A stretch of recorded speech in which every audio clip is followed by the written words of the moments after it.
Hello दोस्तों, नमस्कार। और मैं भी एक आप सभी का बहुत बहुत स्वागत करता हूं एक और नए क्लास में। तो आप सब कैसे हैं? उम्मीद करता हूं आप सब अच्छे होंगे, स्वस्थ होंगे और आप सभी की रेलवे ग्रुप डी एग्ज़ाम 2025 की तैयारी बहुत ही शानदार तरीके से चल रही होगी। तो साथ ही जैसा रेलवे ग्रुप डी पूरा पेपर होता है, बिल्कुल वैसा ही पेपर आज की इस क्लास में डिस्कस करने वाले, प्लस पूरे पैटर्न के हिसाब से ये वैसा ही पैटर्न रखा गया है। जैसे आपको कभी रीजनिंग का सवाल मिल जाएगा, तो कभी मैथ का सवाल मिल जाएगा, कभी साइंस का सवाल मिल जाएगा, तो कभी साथ ही आपको जीके और करंट अफेयर के सवाल मिल जाएंगे। यानी इस क्लास में आपको फील होगा जैसे आप ग्रुप डी का पेपर देने वाले हैं। 17 नवंबर से 50 क्वेश्चन को डिस्कस करेंगे और आप सभी का सही करने का टारगेट 45 क्वेश्चन होने वाले हैं। तो इस क्लास के सारे क्वेश्चन मोस्ट इंपॉर्टेंट होंगे। याद रखिए, साथ ही अपने आप को बिल्कुल तैयार रखेंगे। कभी आपको साइंस का सवाल मिलेगा, तो कभी रीजनिंग का सवाल मिल जाएगा, तो कभी जीके का सवाल मिल जाएगा, तो कभी करंट अफेयर का सवाल मिल जाएगा। ऐसे ये क्लास तैयार किया गया है। तो इस क्लास के सारे क्वेश्चन को आप जरूर तैयार करेंगे, प्लस एग्जाम ओरिएंटेड रहने वाले सारे क्वेश्चन और 2025 के नए पैटर्न पे सारे क्वेश्चन होंगे। जैसे 2025 में रेलवे में कुछ एग्ज़ाम हुए थे, जैसे एनटीपीसी का एग्ज़ाम हुआ था, एएलपी का एग्ज़ाम हुआ था, जिसमें आपका सवाल कुछ नए नए देखने को मिला था। तो उसी के आधार पर ग्रुप डी लेवल के सारे क्वेश्चन इस क्लास में ऐड कर दिया गया है। तो इससे क्या होगा कि आपको खुद मालूम होगा कि हमारी तैयारी कैसे चल रही है। तो इस क्लास के सारे 50 क्वेश्चन को आप जरूर से जरूर तैयार कर लेंगे। ओके साथी, तो चलिए बिना टाइम वेस्ट करते हुए इस पूरे पेपर को हल करते हैं। देखते हैं आज के पहले पेपर में हम लोग कितना स्कोर करते हैं। जैसे ग्रुप डी का पेपर ऑफिशियल होता है, ठीक है, लास्ट में अपना स्कोर जरूर करिएगा। एक क्लास सुबह 8 बजे आती है और एक दोपहर 12:30 पे और एक शाम 6:30 पर। ये डेली क्लास की टाइमिंग होती है। चलिए दोस्त, आज के पेपर का पहला प्रश्न हल करते हैं। तो हम स्टार्ट करेंगे साइंस से। एथेनोइक अम्ल का सामान्य नाम क्या है? बताइए साथी, एथेनोइक अम्ल का सामान्य नाम क्या है? साइट्रिक अम्ल है, नाइट्रिक अम्ल है, फॉर्मिक अम्ल या एसिटिक अम्ल? एसिटिक अम्ल का रासायनिक सूत्र क्या होता है? CH3COH होता है। तो यही एथेनोइक अम्ल का सामान्य नाम है। यानी डी ऑप्शन एसिटिक अम्ल बिल्कुल राइट आंसर हो जाएंगे। चलिए दोस्त, अगला सवाल कॉल करिएगा। क्वेश्चन नंबर 2 को दिए गए विकल्पों में से अक्षरों के बेजोड़ समूह को ज्ञात करिए। ये तो साथी रीजनिंग के सवाल है। बताइए, इन विकल्पों में अक्षरों के बेजोड़ समूह को ज्ञात करिए। जैसे EFG, PQR, VWX, HJL। ई होता, पहले हम क्या करें, जब इस तरह का सवाल आता है तो हर एक अक्षर का नंबरिंग कर देते हैं। ई होता 5 नंबर का, F होता 6 नंबर का, G होता 7 नंबर का, P होता 16 नंबर का, Q होता 17 नंबर का, R होता 18 नंबर का, B होता 22 नंबर का, W होता 23 नंबर का, X होता 24 नंबर का। तो साथी पहला ऑप्शन, ऑप्शन बी और ऑप्शन सी। इसमें तो भाई देखिए 5, 6, 7, 16, 17, 18, 22, 23, 24, यानी जैसे अंग्रेजी वर्णमाला में क्रम होते हैं उसी के आधार पर सारे अक्षरों को सेट किया गया है। लेकिन साथी ऑप्शन डी को देखिए, एच देखिए 8 नंबर का होता है, जे 10 नंबर का होता है, यल 12 नंबर का होता है। देखिए 8 से 10, 10 से 12, तो इसमें भाई +2 कर दिया है। तो यही आपका ऑप्शन डी अलग हो जाएगा। यदि ऑप्शन ए, ऑप्शन बी और ऑप्शन सी में देखेंगे तो +1 किया है, लेकिन साथ ही ऑप्शन डी में +2 कर दिया है। तो इसलिए हमारा डी ऑप्शन जो बनेगा वो बिल्कुल राइट आंसर हो जाएंगे। ध्यान दीजिएगा साथी। ओके, चलिए अगला सवाल कॉल करिएगा। क्वेश्चन नंबर 3 को देखिए, थानेश्वर से शासन करने वाले पुष्यभूति ये किस वंश के संस्थापक थे? बताइए, थानेश्वर से शासन करने वाले पुष्यभूति किस वंश के संस्थापक थे? तो याद रखिएगा वर्धन वंश के संस्थापक थे। बी ऑप्शन बिल्कुल राइट आंसर हो जाएंगे। चलिए दोस्त, अगला सवाल कॉल करिएगा। क्वेश्चन नंबर 4 को वैदिक भजनों या मंत्रों के संग्रह को क्या कहा जाता है? बताइए, वैदिक भजनों या मंत्रों के संग्रह को क्या कहा जाता है? तो साथ ही याद रखिए संहिता कहा जाता है। बी ऑप्शन बिल्कुल राइट आंसर हो जाएंगे। नेक्स्ट अगला सवाल कॉल करिएगा। क्वेश्चन नंबर 5 को निम्नलिखित में से कौन सा तत्व एक आदर्श गैस है और जिसकी परमाणु संख्या 18 है? चलिए दोस्त, इस सवाल का राइट आंसर बताइए। कौन सा तत्व एक आदर्श गैस है और जिसकी परमाणु संख्या 18 है? तो इसमें तो ऑर्गन दिखाई दे रहा है, तो एक आदर्श गैस है और इसका परमाणु संख्या 18 है, तो ऑप्शन है बिल्कुल राइट आंसर हो जाएंगे। चलिए दोस्त, अगला सवाल कॉल करिएगा। क्वेश्चन नंबर 6 को देखिए, W का अर्थ प्लस है, यक्स का अर्थ माइनस है, वाई का अर्थ गुणा है और जेड का अर्थ भाग है, तो इस समीकरण का मान क्या होगा। तो साथ ही यहाँ पे समीकरण दे रखा है और यहाँ पे सवाल में कुछ कंडीशन भी दे रखा है, जो अक्षर है उसका मतलब भी दिया, उसका अर्थ भी दिया है। चलिए साथी, तो पहले हम लोग सवाल के कंडीशन को फॉलो करते हुए समीकरण को बना लेते हैं। प्रश्न के हिसाब से देखिए 12 के बाद y है, y का अर्थ क्या दिया है प्रश्न में, y का अर्थ गुणा है, तो y की जगह हम गुणा रख देंगे। 14 के बाद देखिए w है, w का अर्थ देखिए प्लस है, तो w की जगह हम साथ ही प्लस रख देंगे। 18 है, 18 के बाद देखिए यहाँ पे x है, x का अर्थ क्या है माइनस है, तो x की जगह माइनस रख देंगे। 32 हो जाएगा। 32 के बाद देखिए z है, z का अर्थ क्या दिया है प्रश्न में, भाग दिया है, तो साथ ही z की जगह हम भाग रख देंगे। तो ये हमारा समीकरण बन चुका है प्रश्न के हिसाब से। तो इसमें हम लोग बॉडमस नियम लगा सकते हैं।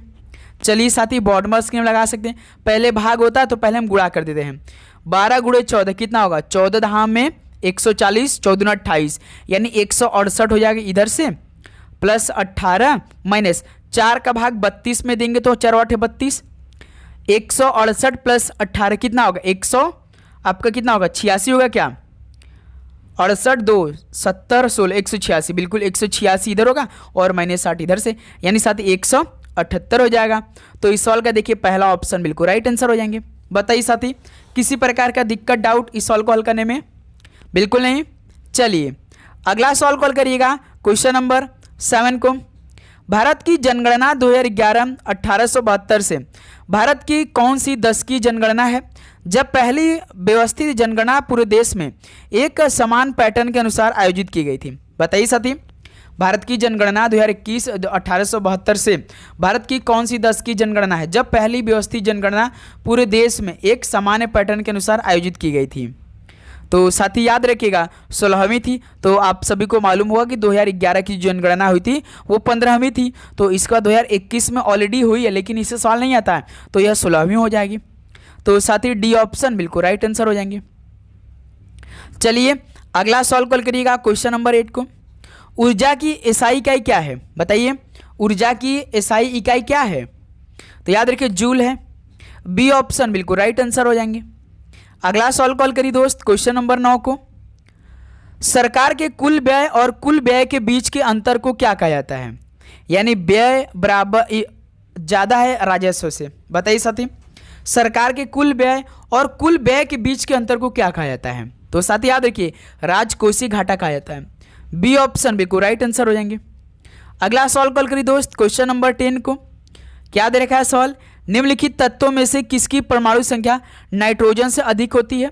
बताइए इन तत्वों में से किसकी परमाणु संख्या नाइट्रोजन से अधिक होती है, तो साथ ही याद रखिए ऑक्सीजन की होती है। ऑक्सीजन भाई पी ब्लॉक की है, समूह 16 का है, ये भी याद रखिएगा। 21% वायुमंडल पृथ्वी में है, तो डी ऑप्शन यहाँ से बिल्कुल परफेक्ट आंसर हो जाएंगे। ओके चलिए अगला सॉल्व कॉल करिएगा, क्वेश्चन नंबर 11 को। निम्नलिखित में से कौन सा विकल्प 3 से विभाज्य है, ये तो मैथ का सवाल है भाई। बताइए भाई, जो आपको मालूम होना चाहिए 2 3 4 5 6 7 8 9 10 11 तक विभाजता नियम सीख लीजिएगा। एक सवाल हमेशा ग्रुप डी के पेपर में आता है। तो साथ ही 3 का विभाजता नियम क्या कहता है, सभी संख्याओं को जोड़िए, जोड़ने के बाद टोटल जो आ रहा है क्या देखिए उसे 3 से भाग हो रहा है, तो विभाजता के नियम होगा। चलिए दोस्त पहला ऑप्शन को उठाते जोड़ते हैं सभी संख्याओं को ब्रेक करके। 6 3 9 9 5 14 14 4 18 18 18 3 21 21 2 23 23 4 27 1 28, तो पहला ऑप्शन को जोड़ने से तो 28 आया भाई, यानी ये ऑप्शन नहीं हो सकेगा। ऑप्शन बी जोड़ा जाए, 9 2 11 11 12 12 5 17 17 4 21 21 6 27 27 3 30 30 8 38, ये जोड़ने पर 38 आ गया भाई। अब तीसरा ऑप्शन को जोड़ते हैं, 9 3 12 12 4 16 16 2 18 18 6 24 24 9 33 1 34। भाई देखिए 28 ना तो 3 से विभाजित होगा, न 38 होगा, न 34 होगा। अब लास्ट ही ऑप्शन हमारा आंसर दे सकता है। 2 1 3 काट दीजिए, 3 3 काट दीजिए, 9 काट दीजिए, 5 4 9, देखिए 3 से कट जाएगा ना, यानी आपका डी ऑप्शन मेरे दोस्त बिल्कुल परफेक्ट आंसर हो जाएंगे। यानी साथ ही इनमें से कौन सा विकल्प 3 से विभाज्य है, तो ऑप्शन डी है मेरे दोस्त। देखिए जब साथी 3 का विभाजता नियम करिए चाहे 9 का, तो इसमें जोड़ने पर जहाँ जहाँ 3 आए उसको काटते रहिए। जैसे देखिए 2 1 3 काट दीजिए, 3 3 ऑलरेडी है, उसका 9 कट जाएगा, 5 4 9, यानी यही आपका 3 से हो जाएगा डी ऑप्शन, बिल्कुल परफेक्ट आंसर हो जाएंगे। ओके, चलिए अगला सॉल्व कॉल करिए दोस्त, क्वेश्चन नंबर 12 को। इस सॉल्व का राइट आंसर दीजिए। निम्नलिखित समीकरण में यदि प्लस और माइनस को परस्पर बदल दिया जाए और गुणा और भाग को भी परस्पर बदल दिया जाता है तो प्रश्नवाचक के स्थान पर क्या आएगा? तो साथ यहाँ पे लंबा चौड़ा समीकरण दे रखा है, सवाल में आपको प्लस माइनस को बदलना है, गुणा भाग को बदलना है। चलिए साथी हल करते हैं, प्रश्न के अकॉर्डिंग पहले समीकरण को बना लेते हैं। देखिए 300 बात के देखिए प्लस प्लस को माइनस में बदलना है, 242 के बाद देखिए गुणा है तो गुणा को भाग में बदलना है, 11 के बाद देखिए माइनस तो माइनस को प्लस में, 15 के बाद भाग है, भाग को गुणा में। चलिए इसमें बॉर्डर स्कीम लगा दीजिए, 300 माइनस 11 का भाग 242 में, 11 दूना 22, 11 दूना 22 यानी 22 बार में जाएगा, प्लस 15 नवा 135, देखिए 135 इधर और 300 कितना होगा? 435 होगा। 435 में से 22 को कम कर दीजिए यानी 413 हो जाएगा, यानी इस सवाल का डी ऑप्शन 413 सी ऑप्शन, यानी 12 का मेरे दोस्त सी ऑप्शन क्या हो जाएगा? बिल्कुल राइट आंसर हो जाएंगे। किसी प्रकार का दिक्कत इस सवाल को हल करने में बता सकते हैं आप लोग? बिल्कुल नहीं। आगे बढ़ा जाए, चलिए क्वेश्चन नंबर 13 को हल करिए मेरे दोस्त। माउंट सिनुओल्चू भारत के किस राज्य में स्थित है? बताइए, माउंट सिनुओल्चू भारत के किस राज्य में स्थित है? तो साथ ही याद रखिए सिक्किम में स्थित है, डी ऑप्शन बिल्कुल राइट आंसर हो जाएंगे। चलिए अगला सॉल्व कॉल करिएगा क्वेश्चन नंबर 14 को। मनुष्य में टाइफाइड बुखार किसके कारण होता है? बताइए साथी, मनुष्य में टाइफाइड बुखार किसके कारण होता है? तो साल्मोनेला टाइफी के कारण होता है। किसके कारण साथी? साल्मोनेला टाइफी के कारण, बी ऑप्शन बिल्कुल राइट आंसर हो जाएंगे। तो साथी आगे बढ़ने से पहले यदि आप चैनल पे नए हैं, सब्सक्राइब करके नोटिफिकेशन नहीं ऑन किया है तो साथी नोटिफिकेशन को ऑन करके रखिएगा, ठीक है। चलिए अगला सॉल्व कॉल करिए मेरे दोस्त क्वेश्चन नंबर 15 को। नामदफा राष्ट्रीय उद्यान किस राज्य में स्थित है? बताइए, नामदफा राष्ट्रीय उद्यान किस राज्य में स्थित है? तो साथी याद रखिएगा अरुणाचल प्रदेश में स्थित है, ऑप्शन से बिल्कुल राइट आंसर हो जाएंगे। अगला सॉल्व कॉल करिए दोस्त क्वेश्चन नंबर 16 को। मोरेड़ा सूर्य मंदिर कहाँ स्थित है? बताइए साथी, मोरेड़ा सूर्य मंदिर कहाँ पर स्थित है, किस राज्य में स्थित है? तो सर ये तो गुजरात में स्थित है, ऑप्शन से बिल्कुल राइट आंसर हो जाएंगे। अगला सॉल्व कॉल करिए दोस्त क्वेश्चन नंबर 17 को। मगध के निम्नलिखित शासकों में से किसे कहा जाता है कि उन्होंने वज्जियों को हराने के लिए बुद्ध की सलाह लेने के लिए वासाकारा नाम के अपने मंत्री को भेजा था? बताइए साथी, मगध के शासकों में से किसे कहा जाता है कि उन्होंने वज्जियों को हराने के लिए बुद्ध की सलाह लेने के लिए वासाकारा नाम के अपने मंत्री को भेजा था? तो ऐसा किसने किया था? तो अजातशत्रु ने, डी ऑप्शन बिल्कुल राइट आंसर हो जाएंगे। चलिए दोस्त अगला सॉल्व कॉल करिएगा क्वेश्चन नंबर 18 का राइट आंसर क्या होगा? घरेलू विद्युत परिपथ में उदासीन तार का कौन सा रंग होता है? बताइए साथी, ये भी मोस्ट इजी सवाल है लेकिन आपको मालूम होना चाहिए। बताइए, घरेलू विद्युत परिपथ में उदासीन तार का कौन सा रंग होता है? तो याद रखिए काला जो होता है भाई, याद रखिएगा ऑप्शन सी राइट आंसर हो जाएंगे। अगला सॉल्व कॉल करिए दोस्त क्वेश्चन नंबर 19 को। सोडियम हाइड्रोक्साइड का उपयोग किसमें किया जाता है? बताइए, सोडियम हाइड्रोक्साइड का उपयोग किसके रूप में किया जाता है? तो साथ ही याद रखिएगा साबुन के निर्माण में उपयोग किया जाता है सोडियम हाइड्रोक्साइड का, ऑप्शन से बिल्कुल राइट आंसर हो जाएंगे। चलिए दोस्त अगला सॉल्व कॉल करिएगा क्वेश्चन नंबर 20 को। देखिए दिए गए विकल्पों में से संबंधित अक्षरों को चुनिए। पुणे का रिलेशन यस यक्स क्यों यफ है, तो सिटी का रिलेशन क्या होगा? बताइए साथी, इस सवाल का राइट आंसर क्या होगा? तो भाई देखिए पुणे दे रखा है PUNE, पुणे का रिलेशन क्या है? यस यक्स क्यों यफ। तो साथी जब इस तरह का सवाल आता है तो हम क्या करते हैं, सबसे पहले हर एक अक्षर का नंबरिंग करते हैं। चलिए कोड करिए हर एक अक्षर का। जैसे साथी P होता है 16, U होता है 21, N होता है 14, E होता है 5। यहाँ पे यस है तो भाई यस तो आपका 19 होता है, यक्स 24 होता है, क्यों 17 होता है, यप 6 होता है। देखिए 16 से 19 प्लस 3, 21 से यहाँ पे साथी 21 से 24 यानी प्लस 3, 14 17 प्लस 3 और 5 से 6 यानी +1। तो साथ ही इसमें देखिए स्टार्टिंग है 3 तक +3 क्या है, +3, लेकिन लास्ट वाले देखिए +1 करके कोड किया है। तो इसी तरह हमें सिटी में करना पड़ेगा, सिटी के 3 अक्षर तक +3 करना है, लास्ट में वाई में +1 करना है। देखिए सिटी दे रखा है CITY, C 3 नंबर का होता है, I 9 नंबर का होता है, T 20 नंबर का होता है, Y 25 नंबर का होता है। तो इसमें +3 करिए, इसमें +3 करिए, इसमें +3 करिए, इसमें +1 करिए। 3 3 6, 6 पे कौन अक्षर आता है, यफ आता है। 9 3 12, 12 पे कौन अक्षर आता है, तो यल आता है। 20 3 23, 23 पे कौन आता है, 1 सेकेंड, 12 पे यल लिखना चाहिए हमें भाई। 20 3 23, 23 पे W होता है। 25 से 26, 26 पे Z होता है, यानी FLWZ, FLWZ, FLWZ यानी C ऑप्शन, यानी 20 का C ऑप्शन मेरे दोस्त बिल्कुल राइट आंसर हो जाएंगे। किसी प्रकार का दिक्कत डाउट इस सॉल्व कॉल करने में, बिल्कुल नहीं। चलिए दोस्त अगला सॉल्व कॉल करिएगा, क्वेश्चन नंबर 21। ऑपरेशन डुरंडल के दौरान फ्रांस ने किस प्रकार की मिसाइल का सफलतापूर्वक परीक्षण किया। ये मोस्ट इंपॉर्टेंट सवाल है भाई, ये सवाल आप सभी को आना चाहिए। बताइए ऑपरेशन डुरंडल के दौरान फ्रांस ने किस प्रकार की मिसाइल का सफलतापूर्वक परीक्षण किया था। तो साथ ही याद रखिएगा परमाणु क्रूज मिसाइल का, ऑप्शन सी बिल्कुल राइट आंसर हो जाएंगे। चलिए दोस्त अगला सॉल्व कॉल करिए, क्वेश्चन नंबर 22 को। यूनिसेफ की स्थापना किस वर्ष में हुई थी। बताइए यूनिसेफ की स्थापना किस वर्ष हुई थी, तो 1946 में। डी ऑप्शन बिल्कुल राइट आंसर हो जाएंगे। अगला सॉल्व कॉल करिए दोस्त, क्वेश्चन नंबर 23 को। सितार में कौन सी ऊर्जा किस प्रकार की ऊर्जा में परिवर्तित होती है। बताइए साथी सितार में कौन सी ऊर्जा किस प्रकार की ऊर्जा में परिवर्तित होती है। तो साथी याद रखिए यांत्रिक ऊर्जा ध्वनि ऊर्जा में परिवर्तित होती है, ऑप्शन बी बिल्कुल राइट आंसर हो जाएंगे। चलिए अगला सॉल्व कॉल करिएगा, क्वेश्चन नंबर 24 को। कुचिपुड़ी नृत्य शैली का नाम एक गांव के नाम पर रखा गया है जो आंध्र प्रदेश के निम्नलिखित में किस जिले मौजूद है। तो साथ ही आप जानते हैं कि कुचिपुड़ी नृत्य शैली का उत्पत्ति जो हुआ है वो आंध्र प्रदेश में हुआ है, लेकिन ये किस जिले मौजूद है बताइए। तो साथ ही याद रखिए कृष्णा जिले में स्थित है, ऑप्शन सी बिल्कुल परफेक्ट आंसर हो जाएंगे। तो साथ ही आप चैनल को सब्सक्राइब करिएगा, नोटिफिकेशन को भी ऑन करिएगा, तो आपको डेली ऐसा ही पूरे पेपर का सोल्यूशन मिलने वाला है, ठीक है। चलिए भाई अगला सॉल्व कॉल करिए, क्वेश्चन नंबर 25 को। वसा के पाचन पर कौन से अणु बनते हैं। बताइए वसा के पाचन पर कौन से अणु बनते हैं। तो याद रखिए फैटी एसिड, वसी अम्ल और ग्लिसरॉल बनते हैं। बी ऑप्शन बिल्कुल राइट आंसर हो जाएंगे, ओके। चलिए अगला सॉल्व कॉल करिए दोस्त, क्वेश्चन नंबर 26 को। निम्न में से कौन सा पदार्थ विद्युत का कुचालक और उष्मा का सुचालक है।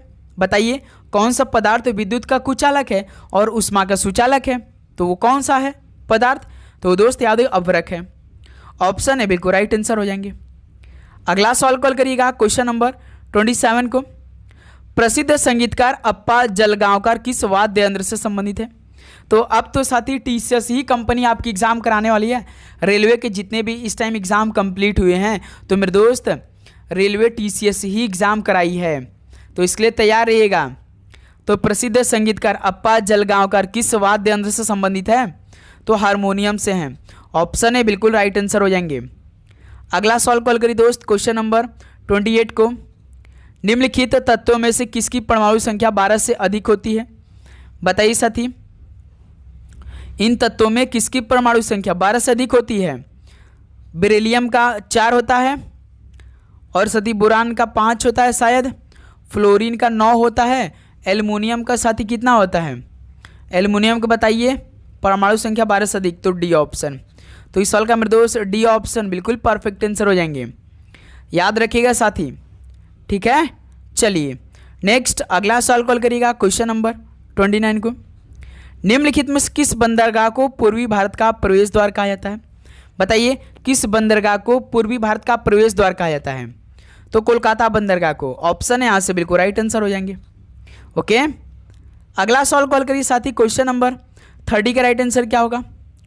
अशोक के शासनकाल की प्रमुख घटनाओं में से एक 250 ईसा पूर्व में राजधानी पाटलिपुत्र में कौन सा बौद्ध संघ यानी परिषद का आयोजन था।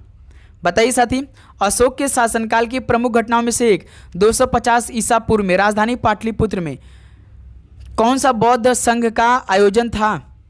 तो साथी याद रखिएगा तीसरा था, ऑप्शन है बिल्कुल राइट आंसर हो जाएंगे, ओके।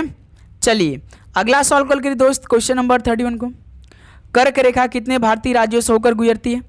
बताइए, कर्क रेखा कितने भारतीय राज्यों से होकर गुजरती है? तो साथ ही याद रखिएगा, कर्क रेखा 8 भारतीय राज्यों से होकर गुजरती है। डी ऑप्शन बिल्कुल राइट आंसर हो जाएंगे। अगला सॉल्व कॉल करिए दोस्त, क्वेश्चन नंबर 32 को। निम्नलिखित में से कौन सा एक उदासीन ऑक्साइड नहीं है? बताइए, इनमें से कौन सा एक उदासीन ऑक्साइड नहीं है? तो साथ ही याद रखिए, Na2O नहीं है भाई। ऑप्शन भी बिल्कुल परफेक्ट आंसर हो जाएंगे। चलिए मेरे दोस्त अगला सॉल्व कॉल करिए, तो क्वेश्चन नंबर 33 का राइट आंसर क्या होगा? नाटी लोक नृत्य किस राज्य में किया जाता है? बताइए, नाटी लोक नृत्य किस राज्य में किया जाता है? तो याद रखिए, हिमाचल प्रदेश में। डी ऑप्शन बिल्कुल राइट आंसर हो जाएंगे। अगला सॉल्व कॉल करिए दोस्त, क्वेश्चन नंबर 34 को। कैंडिडेट्स शतरंज टूर्नामेंट जीतने वाले सबसे कम उम्र के खिलाड़ी कौन बने हैं? बताइए, कैंडिडेट्स शतरंज टूर्नामेंट जीतने वाले सबसे कम उम्र के खिलाड़ी कौन बने हैं? ये करंट में सवाल आएगा आप सभी से। तो सर जी डी गुकेश है। ऑप्शन यहाँ से बिल्कुल परफेक्ट आंसर हो जाएंगे। ओके, अगला सॉल्व कॉल करिए दोस्त, क्वेश्चन नंबर 35 को। भारत में प्रथम जनगणना किस वर्ष प्रारंभ की गई थी? बताइए। तो सारे क्वेश्चन तैयार करेंगे, लास्ट में अपना स्कोर करिएगा, ठीक है। बताइए, भारत में पहली जनगणना किस वर्ष प्रारंभ की गई थी? तो याद रखिए 1872 में, लॉर्ड मेयो के समय। डी ऑप्शन बिल्कुल परफेक्ट आंसर हो जाएंगे। अगला सॉल्व कॉल करिए दोस्त, क्वेश्चन नंबर 36 को। आपेक्षिकता का सिद्धांत किसने विकसित किया? बताइए, आपेक्षिकता का सिद्धांत किसने विकसित किया? तो सर ये तो अल्बर्ट आइंस्टीन ने विकसित किया था। डी ऑप्शन बिल्कुल राइट आंसर हो जाएंगे। अगला सॉल्व कॉल करिए दोस्त, क्वेश्चन नंबर 37 को।